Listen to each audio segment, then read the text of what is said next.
Golden State Media Concepts bring you Book Review Podcast, a haven for bookworms of all ages and the widest genres, from mystery to memoirs, romance to comedy, fantasy to sci-fi. If you love to read, this is a podcast for you. It's the Golden State Media Concepts Book Review Podcast.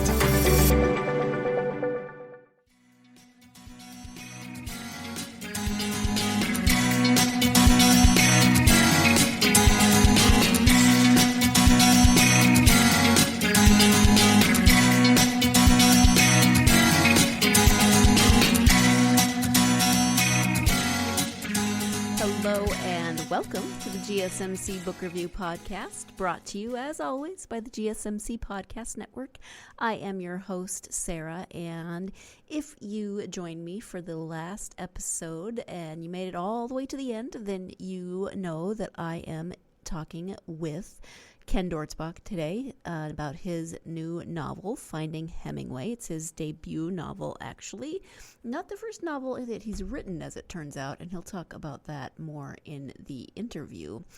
But this book, as I said, is called Finding Hemingway, and there's a lot of... You know what? Let me just start with the description on the back, okay? My phone rang. "Callie, it's me," came the voice.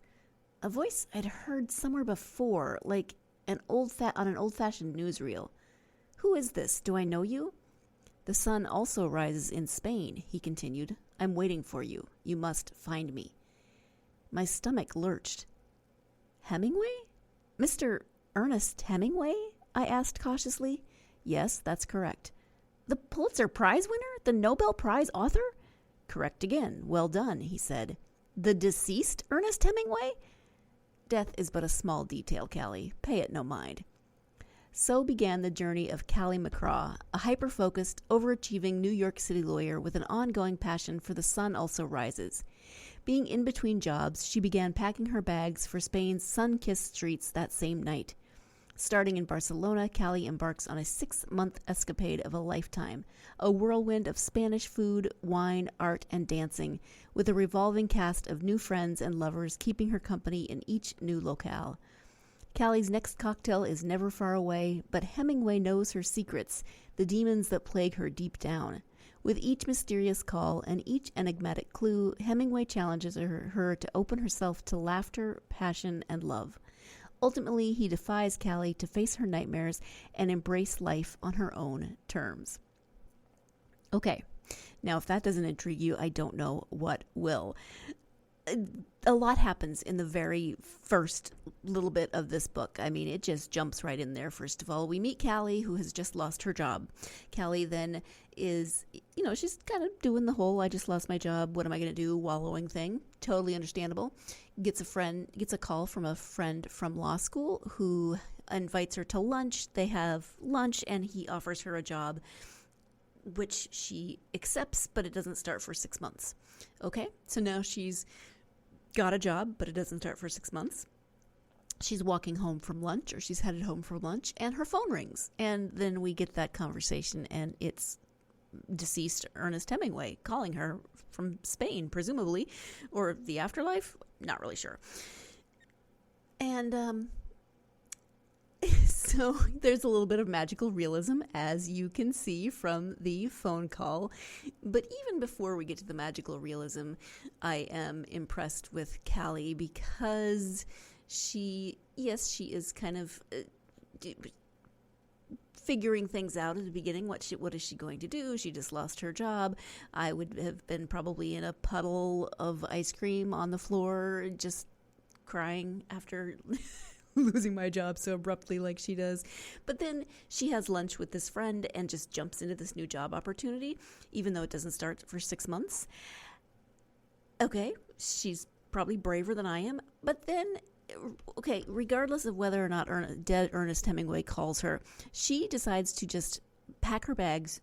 Well, first pack up her apartment, put everything in storage because she's moving across the country in 6 months, and go to Spain for those intervening 6 months. This is something my husband would do. He is so much more spontaneous than I. I would have to think about it for about 5 months, and then maybe I would decide to go to Spain. First of all, I'm fascinated by the fact that she just decides to go. But the fact that she decides to go because Ernest Hemingway calls her, even more amazing to me.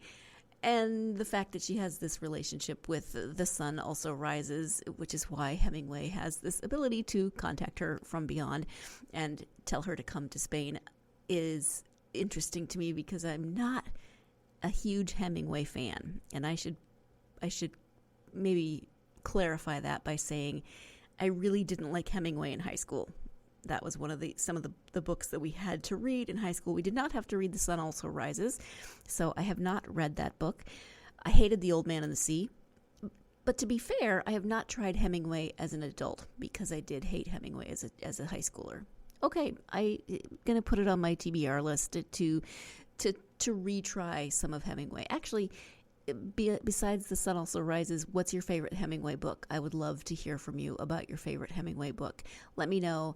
I will put it on my to be read, to be listened to on audiobook list and get to it one of these days. Someday I will get there. Anyway, if you're not intrigued, like I said, by the description of this book, then I don't know what to tell you. But if you are intrigued, then you're going to definitely want to hear this interview. So let's go ahead and turn now to that. Again, the book is called Finding Hemingway. The author is Ken Dortzbach. Hi, Ken. Welcome to the podcast. Hi, Sarah. How are you? I'm doing well. Thank you. How are you? I'm great. Glad to be here. I am glad to have you here. We are here to talk about your book. It's called Finding Hemingway. Before we get to the book, though, if you could share just a little bit about yourself, that would be wonderful. Sure. I practiced law for almost 20 years internationally in the United States and traveled around and lived and worked in Germany for several years with my family and my young children, and developed a love of travel and a love of food and a love of different cultures. And then into my practice of law, which I enjoyed very much, I had an opportunity to do something completely different. So I decided I wanted to try to write a novel. And that brings us sort of up to today. And I'm still, typing away and doing things in Wisconsin, which we're in the middle of winter, so that's not as good. But I'm doing just fine. Well, that's good. I mean, if you live in Wisconsin, you kind of know that it comes every year, the winter. So hopefully you're doing okay. Yes. Fortunately, we have summer and fall that comes after that. So those are the good. Right. Right. Yes. So let's talk about the book. As I said, it's called Finding Hemingway. Can you give an overview of the story? Sure. As I mentioned, I had an opportunity to try to write a book. I love telling stories, and so I wanted to try to do it in book form.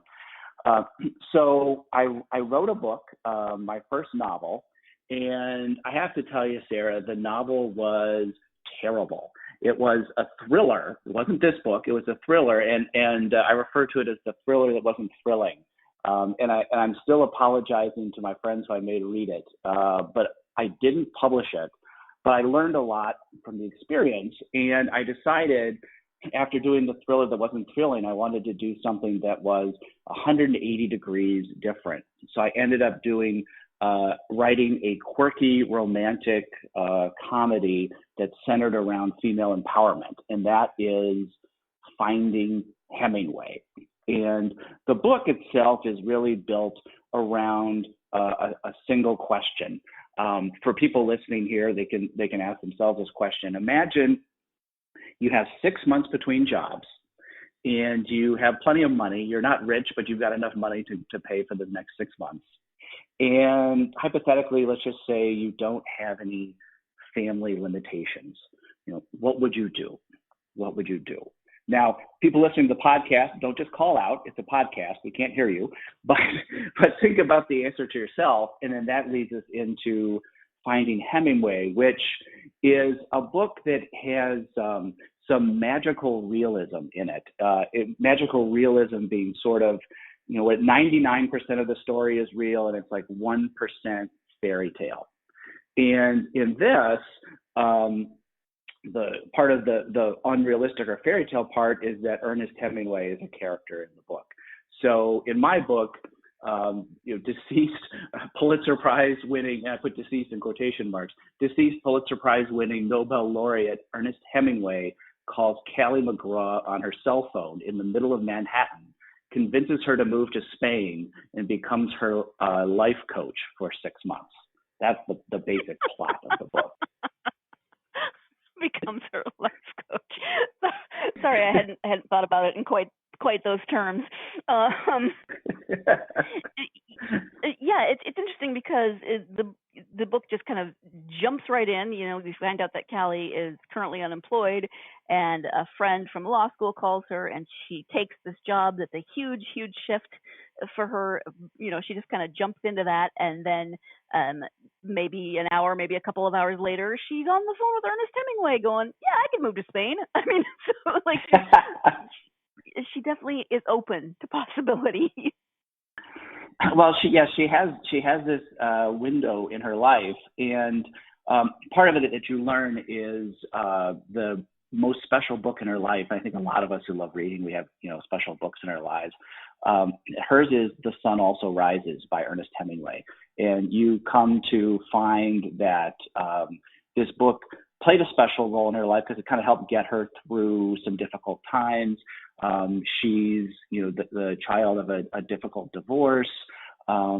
She's had some ups and downs, and this book is kind of like reading the book, and some of the, let's say, escapism that comes in the story was comforting to her. Now, you don't have to have read The Sun Also Rises to enjoy Finding Hemingway, but it's kind of an interesting twist on that. And so that kind of helps drive her going to Spain, which is where Hemingway's book took place. So why Hemingway and why this particular book? That's a great question. I when I was piecing together the plot, I was fascinated by Spain. I love Spanish culture. I love lots of different cultures. The Spanish culture is, I think, wonderful and vibrant. And I love the book, and I find Hemingway to be a fascinating individual. And so I started piecing this together. It's like, what if this happened and this, and what if Hemingway were alive and were a life coach, and it just kind of started to fall into place. And it took on a life of its own, and it's a little bit of escapist in its own right. And so it just kind of seemed to work. And it's interesting because when I wrote the book, I just written the thriller that wasn't thrilling, and I wrote this, and I just thought that it worked well with a female protagonist. I'm obviously not a woman, and I wasn't quite sure, what specific genre this would be in, and I, looked it up, and it says women's fiction, and it's like, okay, well, I'll go ahead and do that. We'll go through to this, and but the story just felt right with a female protagonist. My wife kind of teased me that I was writing a chick book, but I told her it's not a chick book. It's a book about personal growth and development, where the main character just happens to be a woman. And it's not just a book for women. I mean, I think it's a book for people who love to read. It's a book for people who like, quirky romantic comedies. It's a book for people who have, I think, wrestled with challenges and overcome them. And I think it's a book for people who have fallen in love or want to fall in love. Yeah, exactly. I mean, there's several different layers to the book. It's part travel log. It's part a journey of discovery, etc. We're going to go ahead and take our first break of the podcast, but when we come back, we'll be talking a little bit more about Hemingway as a life coach and just how that might work and why it popped into Ken's brain as something that would be fun to write about. So stay tuned. You're listening to the GSMC Book Review Podcast, and I'll be right back.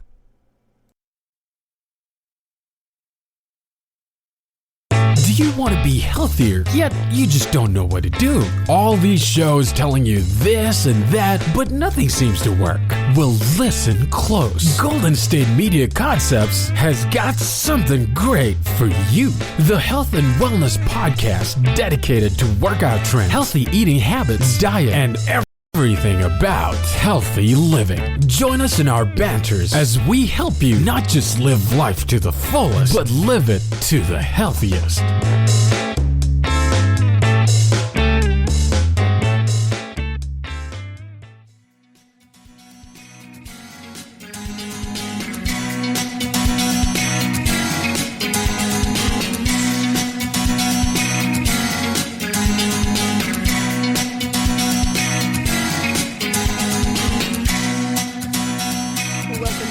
GSMC Book Review Podcast, where I am speaking with author Ken Dortzbach today about his new novel, Finding Hemingway.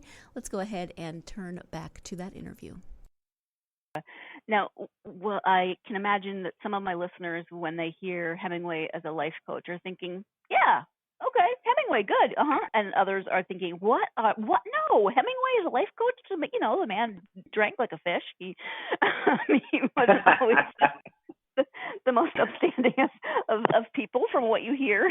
So I thought that was an interesting choice that he's, you know, in his whatever form of afterlife he has taken on, he's become a life coach.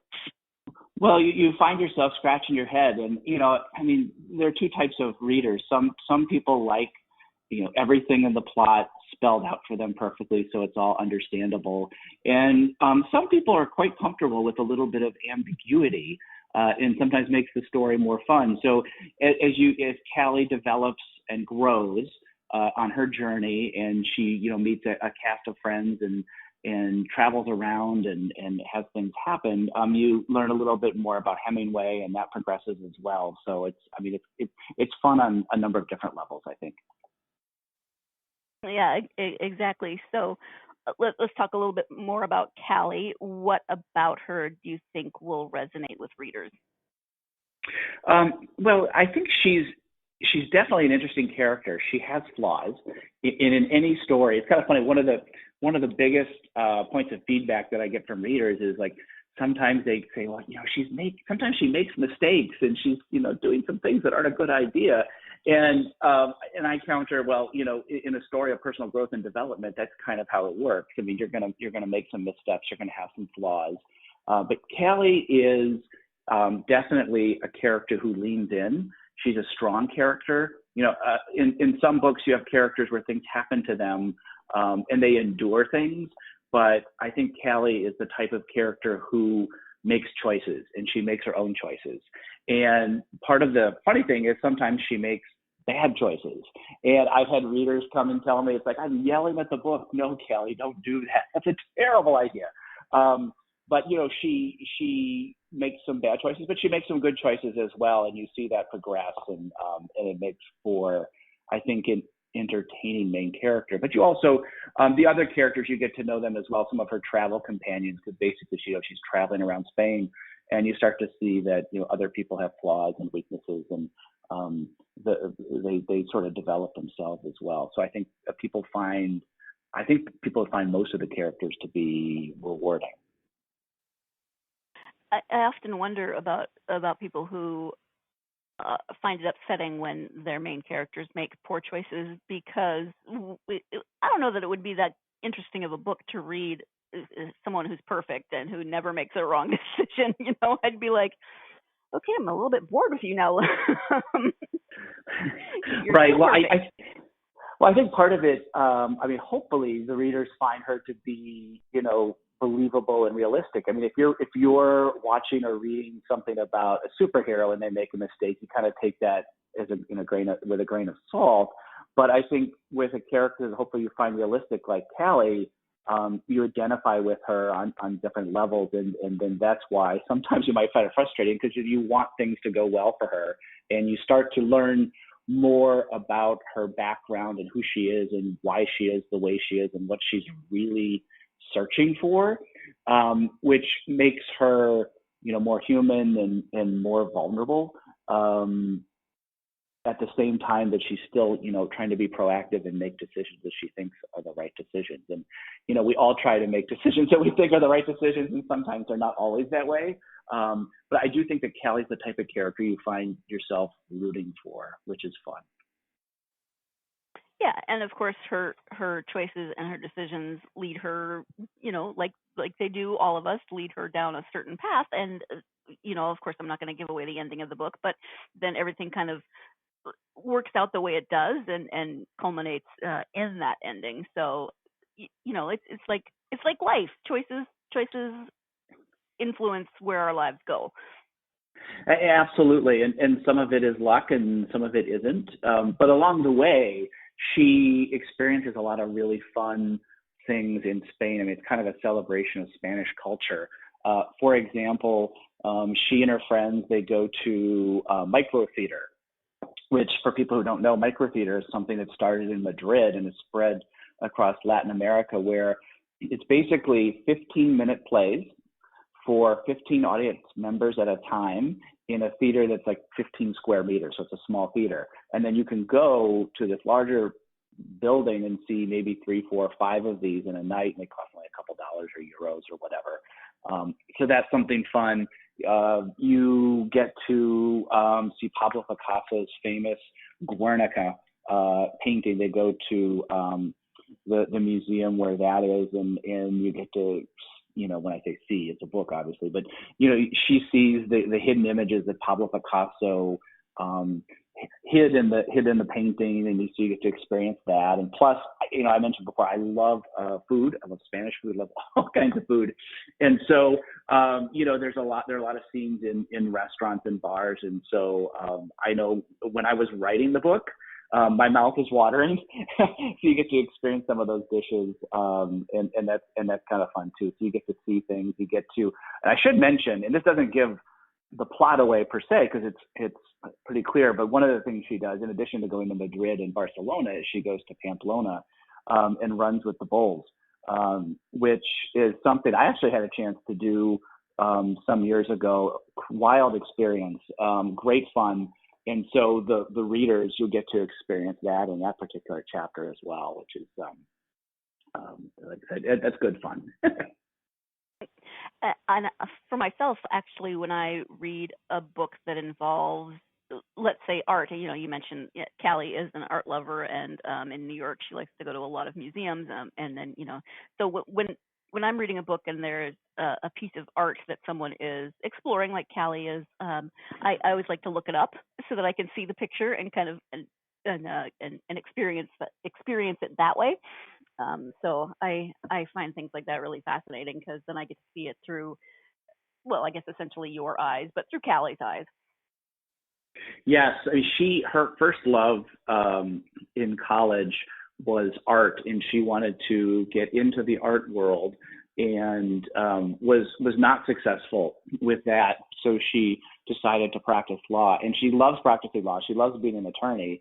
But she still, like a lot of things that you might have been interested in years ago, she still kind of has this one part of her that loves art and loves that world. And so she kind of rediscovers some of that as well. And that continues to move her and kind of plays a key role in the story too. What kinds of research then did you do for the book? The biggest type of research, I was being fortunate enough to go to Spain in the first place. When I was working, and also for just general travel, I was able to experience different cities in Spain and compare and contrast them. And as I mentioned, I love Spanish food. I mean, it's amazing. It's becoming much more prominent now, Spanish cuisine. So part of it is weaving in things I experienced and sensed and things like that. I mean, the story itself is not autobiographical in any way, and there's nobody I know in the story, but there are things that I experienced or saw or could twist a little bit from other trips to places that weren't Spain, and just kind of adapt them to the story. So it's just like weaving things in that I had seen before, so I had firsthand knowledge or firsthand experience, but hopefully doing it in a way that is interesting to the reader and helps make the story more believable and more alive for them. This is slightly off topic. Well, it's a little tangent. Yeah, I can't talk. It's slightly off topic. But, I love tangents. Good. Tangential, that's the word I was trying to say. Yeah, right. How old were your children when you were living abroad? They were in elementary school. Oh, fun. Okay. So, I mean, traveling is one thing, as an adult, but then traveling with children, I think, is another experience. So how was it at times to travel with your children and kind of see different places through their eyes, as well as probably seeing things for yourself for the first time? Sarah, it was insane. Traveling with small children in the United States is one thing, but doing it overseas,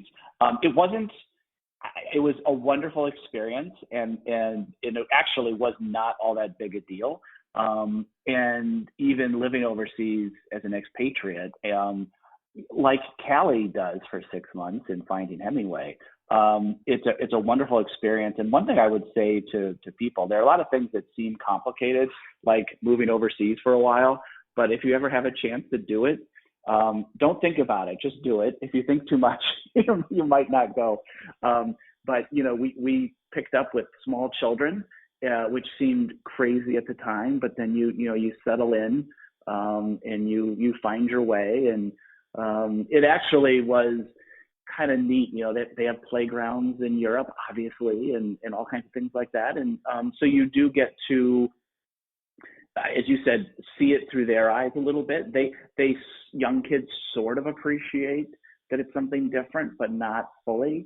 And it's interesting because now, that was some years ago, so they've grown up quite a bit more. They reflect upon the experiences. They remember them, somewhat accurately, but it leaves an impression upon them that stays with them for the rest of their life, and that's been kind of special. Yeah, I think once you're in Europe, travel is a lot easier than probably most people anticipate. But then you throw in a couple of kids and everything's a little more complicated. So yeah, just about everything is more complicated with a couple of kids. Yes. Probably an understatement that everything is a little more difficult with a couple of kids. I'm sure that we all could throw in some stories, even for those of us who don't have kids, but who have nieces and nephews, or who have worked with children in a variety of capacities. I've worked with preschoolers, and it's so much it's very interesting to try to have a conversation about anything with them, because they're so random and insightful at times. But it is time for another break. When we come back, we will be talking about autobiographical elements that may or may not be present in the novel. So stay tuned. You're listening to the GSMC Book Review Podcast, and I'll be right back. Tired of searching the vast jungle of podcasts? Now listen close and hear this out.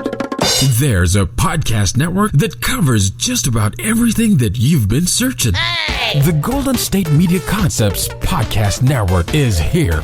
Nothing less than a podcast bliss with endless hours of podcast coverage. From news, sports, music, fashion, cooking, entertainment, fantasy, football, and so much more. So stop lurking around and go straight out to the Golden State Media Concepts Podcast Network. Guaranteed to fill that podcast itch. Whatever it may be. Visit us at www.gsmcpodcast.com. Follow us on Facebook and Twitter, and download us on iTunes, SoundCloud, and Google Play.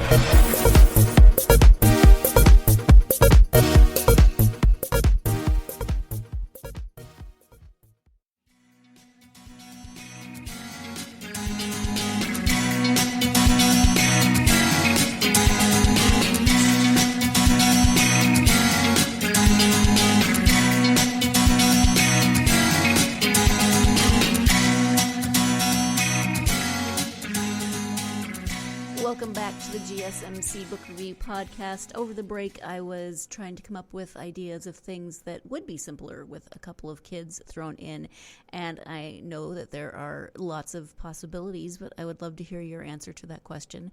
Hit me up on social media. Tell me what things for you are easier with a couple of kids thrown in. But in the meantime, let's go ahead and return now to the interview with Ken. You mentioned that it's not autobiographical, but I usually ask about autobiographical elements, and I like what's written in your about the author blurb in the book.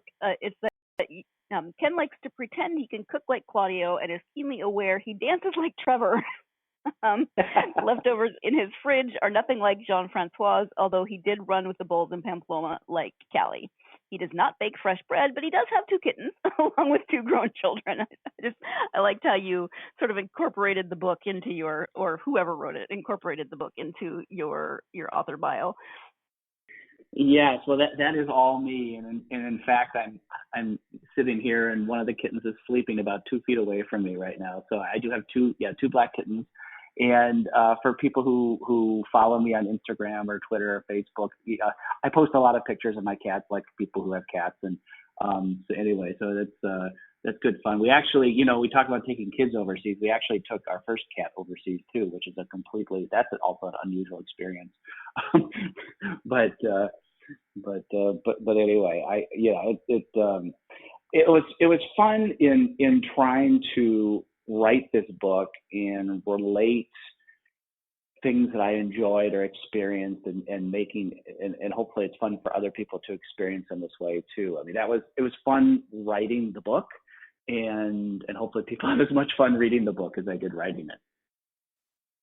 Do you have a book in your life that, like Callie has in her life? I mean, is it The Sun Also Rises for you, or do you have a book that kind of shaped part of your life in certain ways? I don't know if I have one particular book, although The Sun Also Rises was a book that I enjoyed and still enjoy. And I think, I mean, obviously it's a very famous book, so it's a good one. But it made me think, and I just remember when I read it when I was younger, it made me think about the larger world. This is before I was traveling. And in some respect, that's a little bit like Callie as well, when she was reading it when she was younger. And so it opens a door to a larger world. And so in that respect, it's special to me. I don't know if I wouldn't say the characters are particularly special to me, but the point of view, I would say, I found interesting, and it was somewhat and I loved watching the characters interact in that book, and so I wanted to create a similar enjoyment for the reader of this book, just so that hopefully they enjoy watching Callie and Trevor and Claudio and the other characters interact as well. This is your first novel, although I will say that I think you should. I feel like you should try to publish the thriller that's not thrilling as the thriller that's not thrilling, because I think that's a fabulous title. Tweak it a little bit and make it a satire. I might have to do that. Because if they read it, people would be like, they would seriously, really? Make people wonder, why? Wait, what? Yeah, right. Exactly. But, are you working on something new now? Well, this doesn't give away anything in the plot of Finding Hemingway, but it does lend itself to a sequel. So I'm taking a look at that right now, and I think that's kind of where I'm heading. So working on that a bit, getting ready to kick that into full gear, because I had a lot of fun with the first one. Fun, I like it. So you started writing, a little later in life, and you had a career as a career in law, in international law. You said you had an opportunity to write a novel. What brought you to that decision? Well, I love telling stories, and my wife, she got a wonderful promotion, and our kids are getting older, and we just needed to turn our attention to different things. so I was able to help out with that more, and then get to tell stories, which you don't get many opportunities like that. And so I jumped in with both feet, and again with the thriller that wasn't thrilling, I hit the bottom of the pool, but I jumped back in again with this one. So I would recommend that any aspiring authors, don't quit, keep at it. You never know what's going to happen, and it can be quite a process, but definitely to stay with it.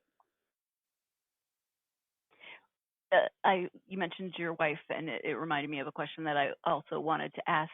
So, you are a male author with a female protagonist. What did your wife think of Callie? Were there any moments when she kind of looked at you, gave you the side eye, or how did that process go?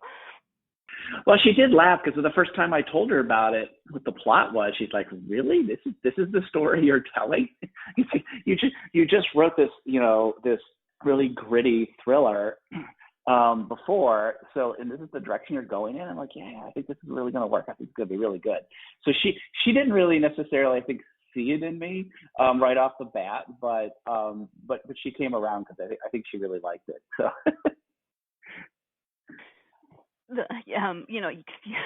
There are all sorts of threads on social media where male authors are writing female characters just really, really badly, and I was very happy to see that there were none of those like oh my gosh moments in the book. So thank you. Well, that's great. That's great to hear. I do think some authors, regardless of the genre or whatever, are trying to tell you something or want to tell you something. And with Finding Hemingway, first and foremost, I just wanted to tell a really good story. And, I wasn't trying to tell anybody anything about women or anything like that, but I present situations and plot lines and things like that. And I think readers have ideas about things. And so I let the reader draw their conclusions. And I think that helps. It's just the fact that I'm not trying to tell people things, but just present interesting issues. And, I think good literature, well, not that my book is great literature, but I'm just saying that it helps you think about things in your life. Are you a risk taker, or are you risk averse?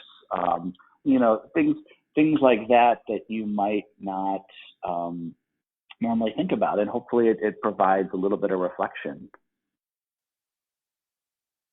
Yeah, thank you. You mentioned a few minutes ago some advice for aspiring authors, and that's, never give up. Is there anything else that you would add to that advice? Oh, absolutely. If you are serious about writing a book and you think you can actually finish it, then my biggest recommendation is tell everybody you know that you're writing a novel. Tell everybody, because what's going to happen is, all these people, your friends and acquaintances and stuff, they're all going to be rooting for you. So every time they see you, you're the person who's writing a novel, and first thing they're going to ask you is, how is the novel coming? And if you have writer's block, like just about every writer does, it helps encourage you to kind of power through that, because they're going to keep asking. And someday you've got to finish that novel. Otherwise, you're just going to keep asking, and then they're going to wonder what happened to you. And I actually put this in my acknowledgments for my novel. Among other people, I thanked all the people who always asked me how it was going, because I compare writing a book to farming. It's a long, long process, but ultimately it's binary. The crops are either harvested or they're not, and the book's either finished or it's not. And so I thanked all the people who helped me harvest the crops and get to the end, because it was kind of a form of encouragement. They're asking me how the book was coming. So that's what I would recommend to people. I love it. Thank you. Sometimes you need that outside push, to how's it going? Have you worked on the novel? What, all that stuff. So you're not just like, I didn't work on it. Kind of gives you that, oh shoot, yeah, I have to have some sort of update for people. Right. And they all want what's best for you, so you don't want to let them down. At a certain point, I mean, part of it's about the author, but part of it's like, oh my gosh, I don't want them to give me like that sad look. It's like, I've got to finish this book. It is so challenging. Midwestern. I mean, I love it. I all right. I don't want to disappoint them, but it's also hard with a novel. Like if you are. In my case, I mean, I was just, it was my first book, so it wasn't like I had a contract or anything like that. So you want to write and make it as good as possible. You don't want to just put garbage out there. But at the same time, if you don't have a deadline, you could just keep writing endlessly. So you have to find that happy medium to get it over the finish line. The other thing too is, I would recommend, getting good outside advice. In some cases, it's, having a writer's group or showing the book to friends. It's better to show what you're writing to people who you know. In other cases, sometimes you need to pay complete strangers to be honest with you. So you might want to find a professional editor or something like that. Paying somebody to be completely honest with you, that's basically consulting. That's what major companies do.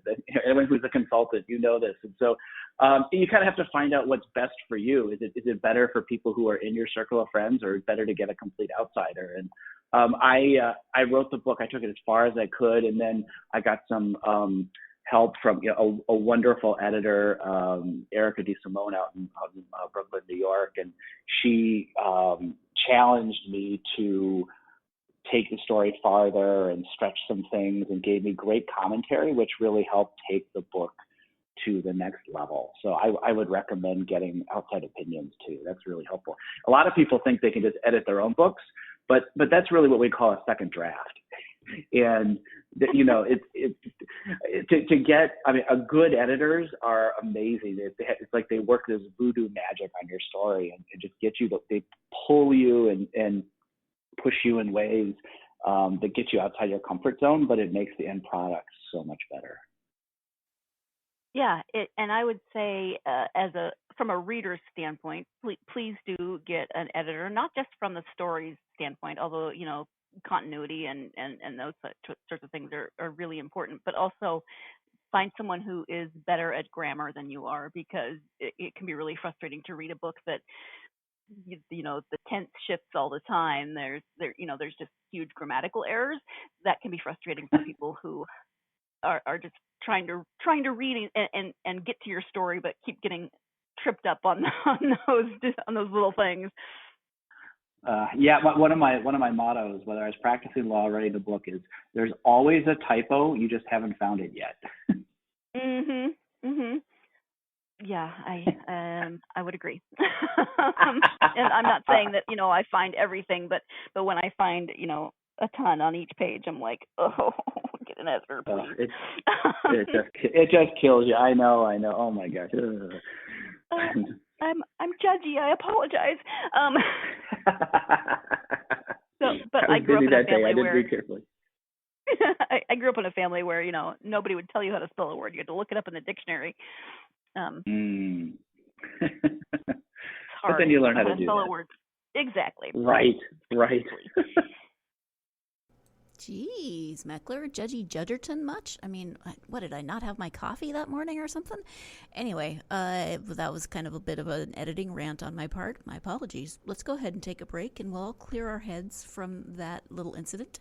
And when we come back, Ken will be talking about what he likes to read when he is not reading for pleasure and not for research, I guess. So stay tuned. You're listening to the GSMC Book Review Podcast, and I will be right back.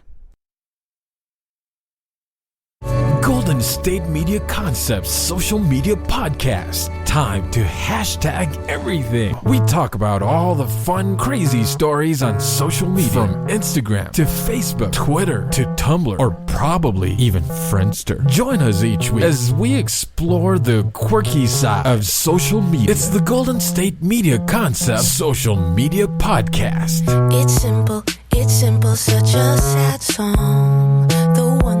The one that we rely on to get us.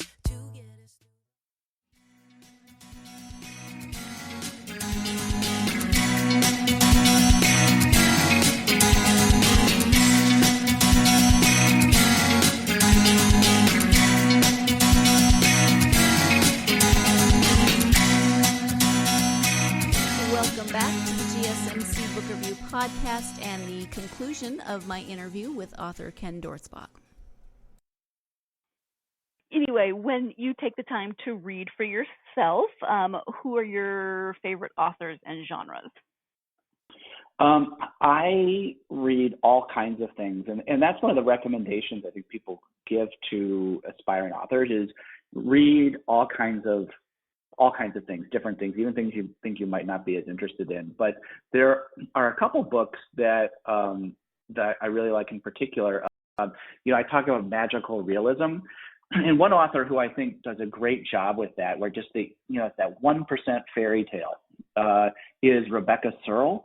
She wrote her most recent book is In 5 Years. And I called her book out on my Instagram feed, and she did a great job. And then she also wrote The Dinner List, which is wonderful magical realism. I also like Madeline Miller's Circe, which is a little bit heavier, but she with Circe, she took a mythological character who has sort of gotten a raw deal.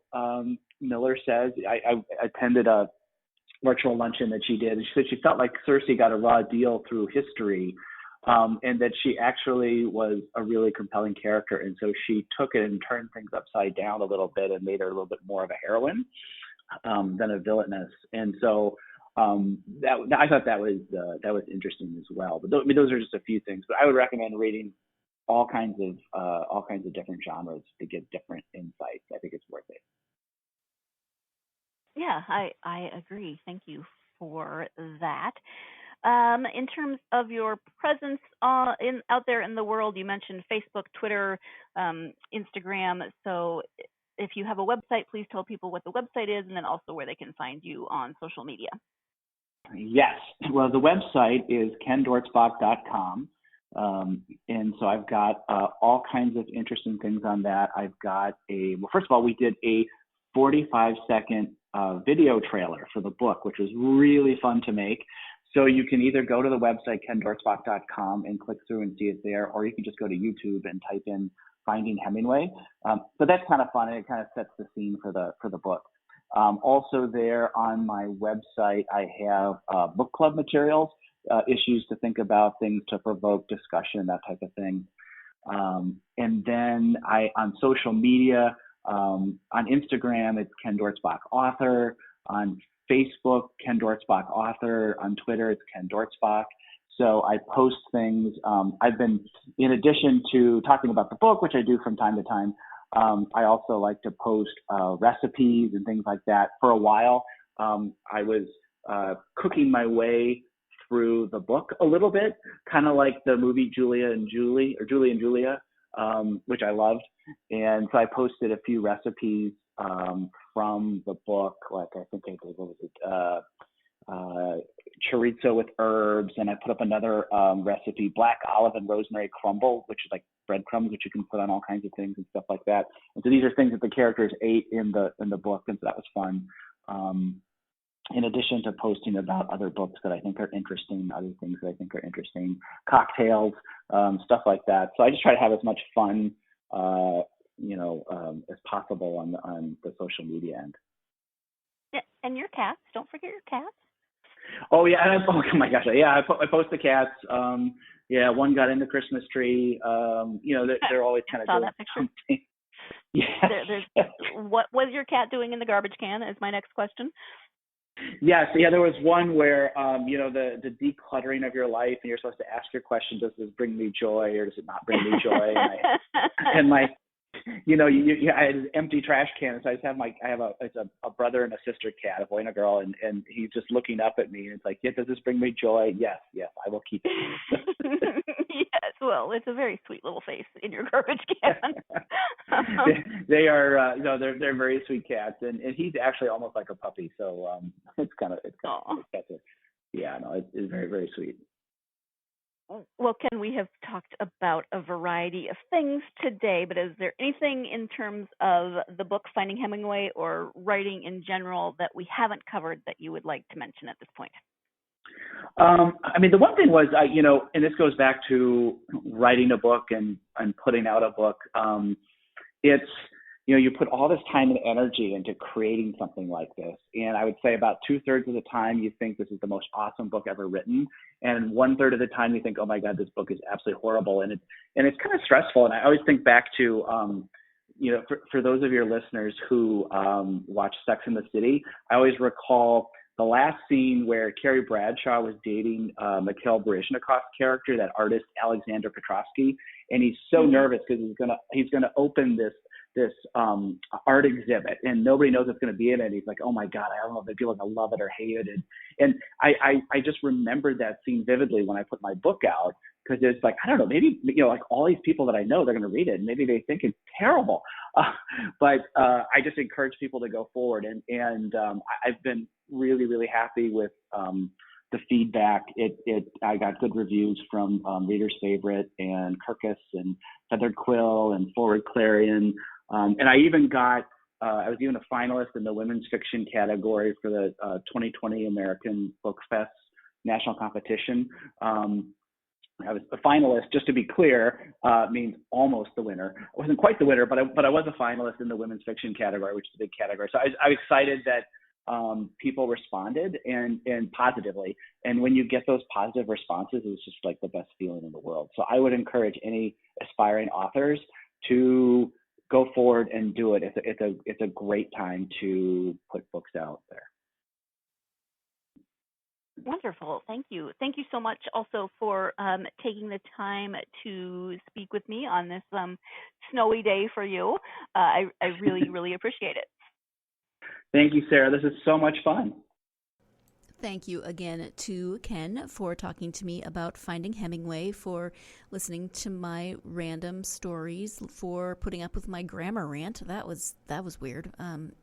So thank you, Ken, for that, and for sharing your experiences with writing this book, Finding Hemingway. If you, listeners, who, as always, I am very grateful for and to, and all of those good things, if you are a fan of Hemingway, or if you are a fan of stories that involve exploration of self and travel and just adventure in a different kind of way, then you should definitely check this out. And maybe you're just intrigued by Hemingway as a life coach. Maybe you're intrigued by the concept of any dead author as a life coach. Actually, that's a great idea. Tell me, that's another thing you can tell me on social media or in the comments. Who would you choose as your deceased author life coach of choice? My first thought would be Jane Austen, but I can't.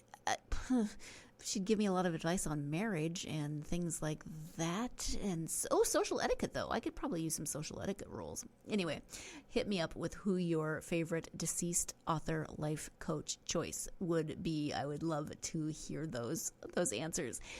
In the meantime, I hope that you have a wonderful rest of your day. I hope you will join me next time when I will be joined by author Chris Mooney to talk about his book Blood World. That is a thriller, and it's not about vampires, but it kind of is. So that's all I'm going to tell you.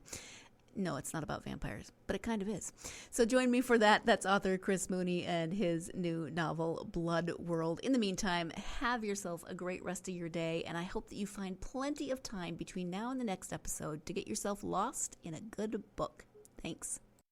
You've been listening to the Golden State Media Concepts Book Review Podcast, part of the Golden State Media Concepts Podcast Network. You can find this show and others like it at www.gsmcpodcast.com. Download our podcast on iTunes, Stitcher, SoundCloud, and Google Play. Just type in GSMC to find all the shows from the Golden State Media Concepts Podcast Network, from movies to music, from sports to entertainment, and even weird news. You can also follow us on Twitter and on Facebook. Thank you, and we hope you have enjoyed today's program.